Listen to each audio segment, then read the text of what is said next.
वो उल्लू नहीं था, कुछ और ही था। वो रात कुछ ज्यादा ही गहरी थी। आसमान पर बादल ऐसे छाए थे जैसे चांद को भी छुपा लिया हो। मैं काम से लौट रहा था। रास्ता सुनसान था और सन्नाटा इतना भारी कि अपने कदमों की आवाज भी अजीब लग रही थी। रास्ते में एक पुराना टूटा फूटा घर पड़ा। लोग कहते थे उस घर में कोई नहीं रहता, लेकिन रात में वहां से आवाजें आती हैं। जैसे ही मैं उस घर के पास पहुंचा, मेरी नजर ऊपर गई। घर की छत पर एक उल्लू बैठा था। वो उल्लू मुझे सीधे घूर रहा था, पलक तक नहीं झपक रहा था। उसकी आंखें सामान्य उल्लुओं जैसी नहीं थी। उनमें एक अजीब सी चमक थी, जैसे वो मुझे नहीं, मेरी आत्मा को देख रहा हो।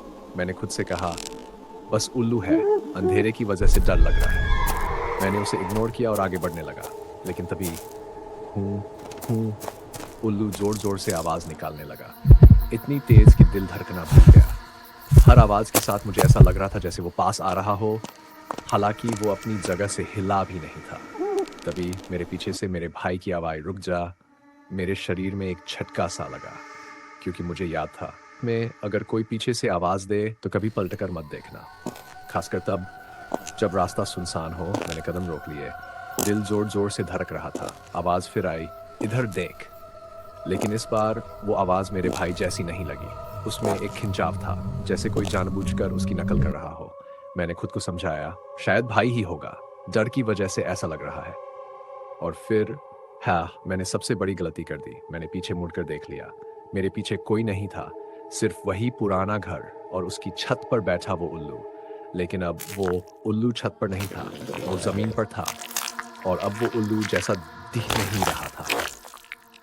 उसका शरीर अजीब तरह से मुड़ा हुआ था, टांगें बहुत लंबी और गर्दन उल्टी दिशा में घूमी हुई। उसकी आंखें अब और बड़ी हो चुकी थीं और उसके मुंह से वही आवाज निकल रही थी, इधर देख।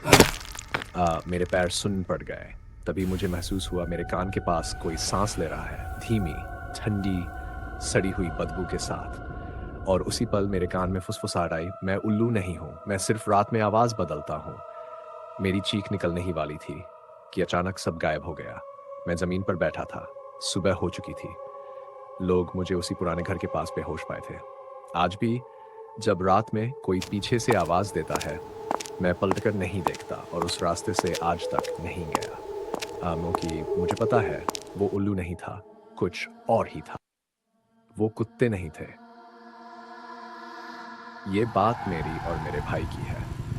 उस रात अंधेरा कुछ ज्यादा ही गहरा था। घड़ी में रात के ठीक बज रहे थे। हम दोनों काम से लौट रहे थे। रास्ता रोज का था, लेकिन उस दिन एक गलती हो गई।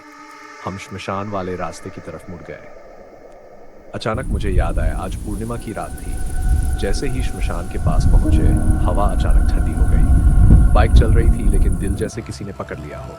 ऐसा लग रहा था कोई हमें देख रहा है। मैंने इधर उधर देखा, लेकिन कुछ नजर नहीं आया। तभी मेरे भाई ने धीमी आवाज में कहा, आज कुछ अजीब है, जल्दी चल, मुझे ये जगह ठीक नहीं लग रही। हम दोनों चुप हो गए। अचानक सड़क के बीचों बीच दो कुत्ते आकर खड़े हो गए। उनकी आंखें सामान्य नहीं थीं, वो भौंक नहीं रहे थे, वो घूर रहे थे, सीधे हमारी आंखों में। मैंने उन्हें नजरअंदाज किया और बाइक आगे बढ़ा दी। लेकिन कुछ ही सेकंड बाद मेरे भाई ने कहा, पीछे देख। मैंने कहा, कुत्ते ही तो हैं, डर क्यों रहा है? लेकिन तभी मेरे भाई की आवाज कांपने लगी, तेज चला, वो हमारे पीछे आ रहे हैं। मैंने स्पीड बढ़ाई, लेकिन वो कुत्ते दौड़ नहीं रहे थे, वो चल रहे थे, और वो भी दो पैरों पर। मैंने जैसे ही पीछे मुड़कर देखा, मेरे पूरे शरीर से जान निकल गई। उनका चेहरा अब कुत्ते जैसा नहीं था। आंखें लाल, मुंह सामान्य रूप से फैला हुआ और पैरों की जगह इंसानों जैसे पंजे। मेरे हाथ कांपने लगे, बाइक डगमाने लगी।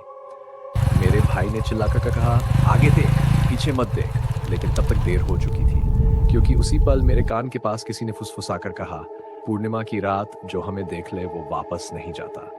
बाइक अचानक बंद हो गई, सड़क के बीच श्मशान के सामने, और वो दोनों अब हमारे बिल्कुल पास खड़े थे। लेकिन वो कुत्ते नहीं थे, वो कुछ और थे, कुछ ऐसा जिसका नाम लेने से भी लोग डरते हैं।